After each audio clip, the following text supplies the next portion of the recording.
Kalian yang dirahmati Allah Subhanahu wa taala, rangkaian syukur yang kita haturkan kepada Allah Subhanahu wa taala beraneka ragam. Di antaranya ucapan alhamdulillah. Di antaranya kita senantiasa membaca Al-Qur'an. Ya. Karena membaca Al-Qur'an itu hal yang sangat penting untuk ketenangan hati kita, untuk mengumpulkan pundi-pundi pahala bagi kita sekalian. Terus kita ingat kembali bagaimana adab membaca Al-Quran, agar kita senantiasa bisa berinteraksi dengan Al-Quran dengan baik. Maka kita perlu ulangi lagi adab membaca Al-Quran. Nopo adabnya yang pertama adalah ikhlas karena Allah Subhanahu wa ta'ala. Jadi membaca Al-Quran itu adalah bagian dari amal kita yang murni dipersembahkan karena Allah Subhanahu wa ta'ala semata. Boten angsal ada unsur riya, sum'ah, dan tujuan materi dunia. Jadi membaca Al-Quran itu sebagaimana ibadah lainnya, itu merupakan bentuk pendekatan diri kita kepada Allah Subhanahu wa ta'ala. Tujuan-tujuan lain dari baca Al-Quran seperti ingin mendapatkan harta, jabatan, kehormatan, pujian, niki bisa merusak taqarrub, kedekatan kita, pengabdian kita kepada Allah Subhanahu wa ta'ala. Baca Quran Yasin petang puluh, jabatannya naik. Itu harus hati-hati. Yang penting kita berdoa ketika pengen naik jabatan, naik pangkat dalam rangka tujuan karena Allah Subhanahu wa ta'ala. Wa ma umiru illa liya'budullaha mukhlishina lahuddin. Dikatakan padahal mereka hanya diperintah menyembah Allah dengan ikhlas mentaatinya semata-mata karena menjalankan agama. Karena apa? Innamal a'malu binniyat wa innamal likulli imri'in ma nawa. Amal itu tergantung dari niatnya.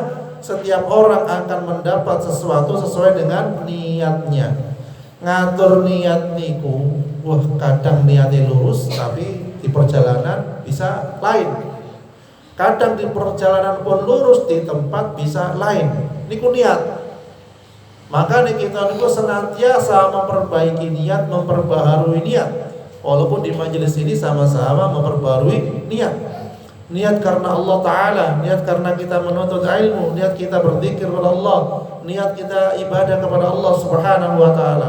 Itu adalah penataan niat. Lek boten niat niku berat. Lek boten niat karena Allah cukup berat. Beratnya apa? Ya, kadang amalan kita yang sudah susah payah tetapi tidak ada nilai di sisi Allah. Na'udzubillah min dzalik.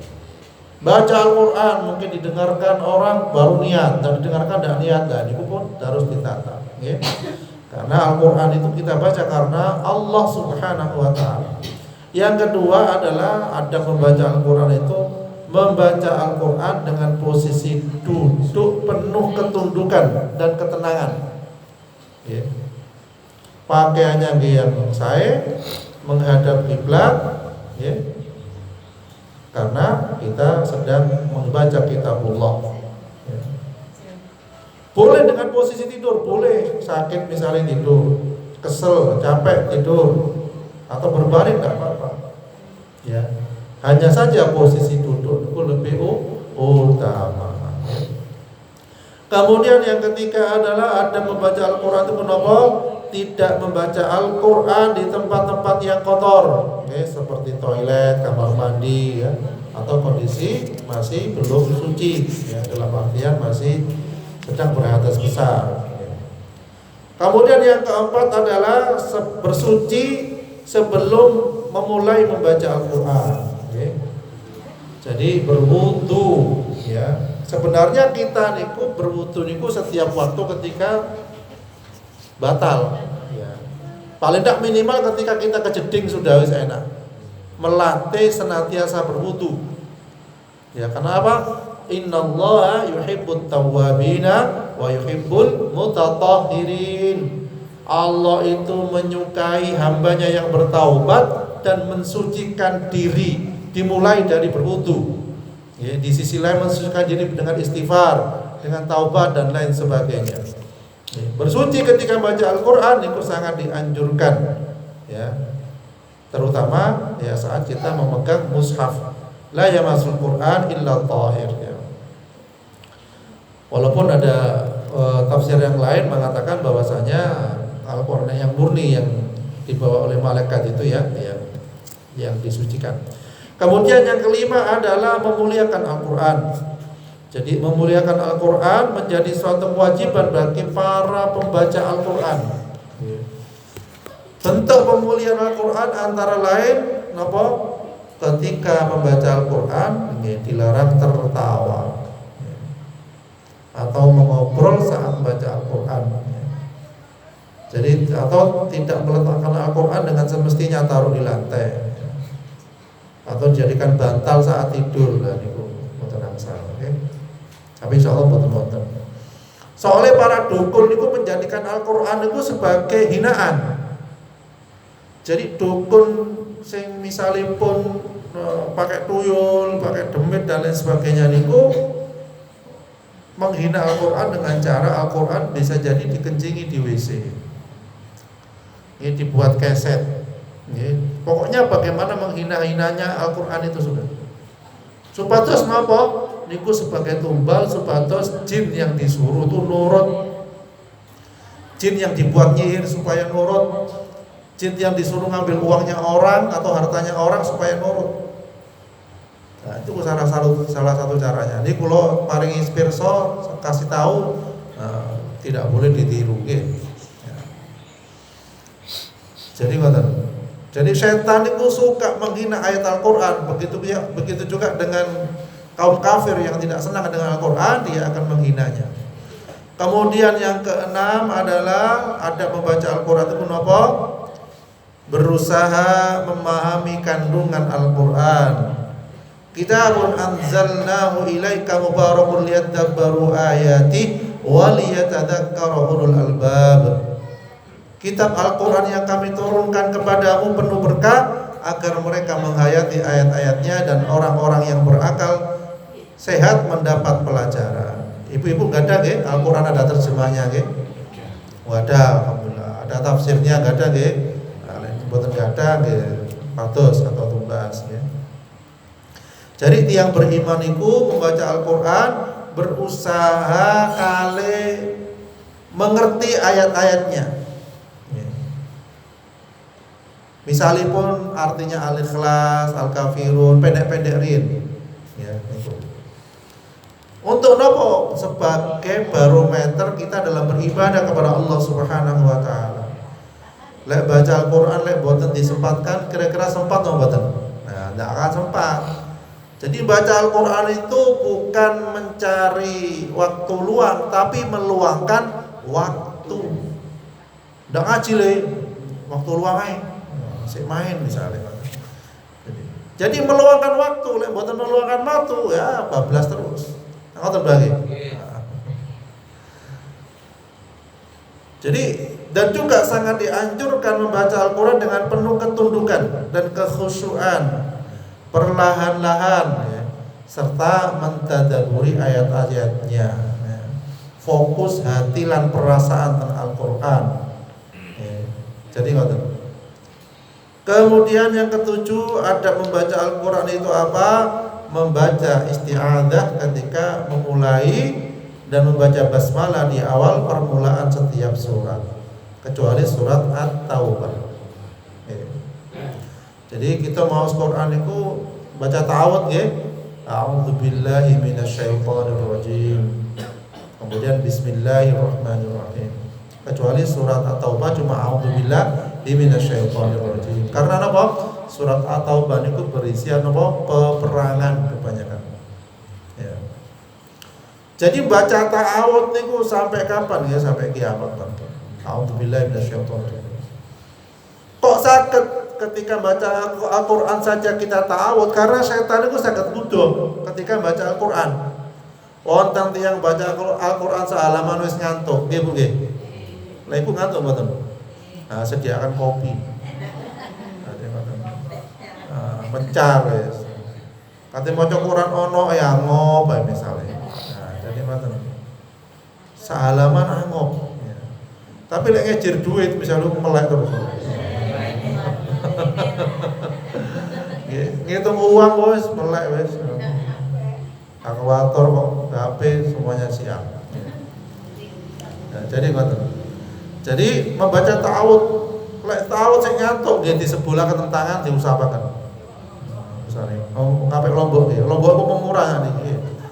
Jadi bocor kalian meletus Lombok ya, buatan anu malah, fokus malah. Jadi ngoten nggih. Jadi baca ta'awud, cek matuk ta'awud meneh auzubillahi minasyaitonir rajim.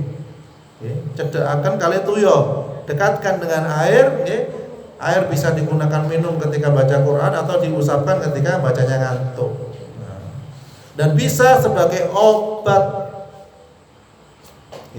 Jadi jangan lupa ketika baca Quran dekatkan dengan air, bisa diminum sendiri dan sekeluarga. Umpamanya nggak ada putus kok aktif, ya khawatir kemasukan jin, dembit, sihir, ya diparingi air ruqyah. Jadi ayat Al-Quran ketika kita baca dekatkan dengan air, ya, insya Allah bermanfaat untuk syifa, untuk obat. Ya bagi siapa? Diri kita atau keluarga kita. Ya. Jadi pun ngenteni loro baru diobati. Jadi istiqomah betul botol atau morok ya, bawa botol atau morok, dekatkan dengan ayat Al-Quran yang kita baca dengan lisan kita. Jadi ngoten. Kemudian yang ke-8 adalah membaca dengan tartil, ya, menerapkan ilmu tajwid, ya sangat dianjurkan dalam baca Al-Quran. Saat ini kathah ya, banyak ibu-ibu, bapak-bapak walaupun sudah sepuh masih belajar Al-Quran gitu. Ya, teng masjid, ya ibu wonten ngriki nggih. Oh, alhamdulillah, wonten nggih. Maka Ustaz Nurdin kali Bu Nurdin ngajari insyaallah ya. Lah sumpah masyaallah. Mantun maghrib sehalaman misalnya. Wah, sip ibu. Insyaallah. Nggih. Jadi sehalaman maca bolak-balik sampai tepat. Sampai tajwidnya itu bisa sesuai. Belajar Al-Quran, nepakno tajwid itu sampai kita dipanggil oleh Allah Subhanahu wa taala. Bukan hanya sekedar di musola atau di sekolah selesai ndak, nggih. Tahsik perlu pembenahan. Sami kula panjenengan semuanya kita perlu pembenahan. Mungkin wonten sing luput ya, sing lepat ya. Jadi ngoten. Waratil Qur'ana tartila, dan bacalah Al-Quran itu dengan perlahan-lahan, boten usah kesusu. Targetnya baca Quran itu kesenangan, santai, agar dekat dengan Allah Subhanahu wa taala. Lek kesusu yang dicari itu apa? Hanya sekedar target khatam. Itu kesusu. Akhirnya target tenangnya kelewat. Usahakan membaca Al-Quran apa target tenang, sakit tenang. Kemudian selanjutnya yang ke-9 adalah membaguskan suara ketika membaca Al-Quran. Lek saged sae nggih saya, lek sak wontene swantene jenengan suara panjenengan nggih ngoten mawon nggih. Sak sagete. Wa zayyinul Qur'an bi aswatikum nggih. Hiasilah Al-Quran dengan suara-suaramu yang indah. Ini kan hadis riwayat Abu Daud. Gila sakit saya nih saya. Oh, saya buat sakit ya sakit teh. Jadi macam. Bara radhiyallahu anhu berkata, aku mendengar Rasulullah sallallahu alaihi wasallam pada salat Isya membaca surat At-Tin wa Zaitun. Aku tidak mendengar seorang pun yang lebih indah suaranya daripada beliau. Ini hadis surat Bukhari dan Muslim.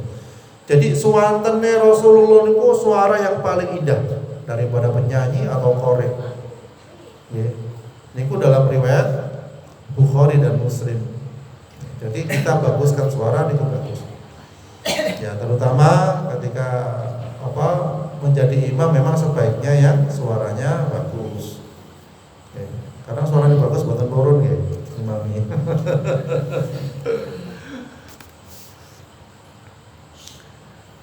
Kemudian sangat dianjurkan meminta diperdengarkan bacaan dari orang yang indah suaranya. Ibnu Mas'ud berkata, Rasulullah berkata kepadaku, bacalah untukku Al-Quran. Ya. Jadi Rasulullah saja minta dibacakan Al-Quran. Kemudian Ibnu Mas'ud ngendikan, wahai Rasulullah, apakah aku membaca untukmu padahal Al-Quran diturunkan kepadamu? Kemudian Rasul mengatakan, aku sangat suka mendengar bacaan Al-Quran dari orang lain. Masya Allah. Okay. Jadi Rasulullah pun senang mendengarkan Al-Quran dibacakan dari orang lain oleh para sahabat ataupun siapapun itu. Ini menandakan arti bahwa kita pun juga dianjurkan mendengarkan ayat Al-Quran dari orang lain. Siapa? Ya, YouTube kata. Gimana? YouTube nggih kata. Dari YouTube ya ketika kita mungkin khataman misalnya. Jadi di Al-Quran sekarang banyak di YouTube, bisa kita perdengarkan apapun teman-teman kita yang lain. Kesempatan sangat banyak untuk mendengarkan Al-Quran bagi kita sekalian. Ketika sambil bekerja, sambil bersih-bersih rumah, resik-resik gitu nggih, sambil masak-masak, bisa saged mendengarkan Al-Quran. Wis oleh pahala masak-masak, ibu-ibu pahala mendengarkan Al-Quran. Bapak-bapak ngoten sudah dapat pahala bersih-bersih kebun-kebun misalnya, juga sambil membaca Al-Quran. Masya Allah. Kemudian yang ke-10 adalah kita dianjurkan sujud tilawah saat membaca ayat sajdah. Seperti nggih ayat sajdah nggih? Tahu nggih? Biasanya ada gambar kayak masjid. Ya. Kemudian kita sujud tilawah. Saged apa sujud tilawah? Sujud sajdah. Sajada wajhiyal ladzi khalaqahu wa sawwarahu wa syaqqa sam'ahu wa basarahu bi hauli wa quwwati fatabarakallahu ahsanul khaliqin. Hafal nggih? Oh dereng nggih. Maka dicari nggih. Disampaikan di dalam hadis, jika seseorang membaca ayat sajdah lalu ia sujud, maka setan menjauh sambil menangis seraya berkata, celakalah aku, anak Adam itu diminta bersujud lalu ia bersujud, maka baginya surga. Sementara aku diperintahkan bersujud, aku menyalahi perintah tersebut, maka bagiku neraka. Jadi panjenengan kita sekalian niku ketika membaca surat As-Sajdah, surat Sajdah, kemudian kita sujud, setan niku lari nangis sambil ngomel. Ya. Jadi ngomel, dia merasa menyesal karena tidak sujud, ketakutan. Jadi walaupun kita nggak bisa baca, ya saged panjenengan baca apapun. Subhanallah, subhanarabbiyal a'la atau subhanallah, terserah. Subhanarabbiyal a'la wa bihamdi. Niku saged subhanarabbiyal a'la bihamdi. Ya. Maha suci Tuhanku yang maha tinggi. Niki dalam rangka mensucikan Allah Subhanahu wa taala. Jadi Bapak Ibu sekalian yang dirahmati Allah Subhanahu wa taala, jadi itu tadi tentang adab membaca Al-Qur'an agar kita imut, agar kita ingat. Jadi tujuannya kita membaca Al-Qur'an itu mencapai ridhonya Allah, untuk mendapatkan ketenangan dari Allah Subhanahu wa taala. Yang terakhir adalah yang ke-11 nopo? Berdoa setelah selesai membaca Al-Qur'an. Bisa. Tidak nunggu khatam. Ya, misalnya dapat berapa halaman, donga ke Allah. Memang doa ini kita dianjurkan sesering mungkin. Ya ibaratnya kita niku dituntut cerewet donga ke Allah. Sak kecil-kecilnya permintaan kita dianjurkan berdoa. Jangan sampai manusia itu tidak berdoa karena menganggap saya masih kuat, saya masih sehat, saya bisa nyeberangi sungai misalnya pun. Tetap berdoa kepada Allah, ya Allah berikan saya pertolongan, beri kemampuan saya bisa nyebrang sungai misalnya.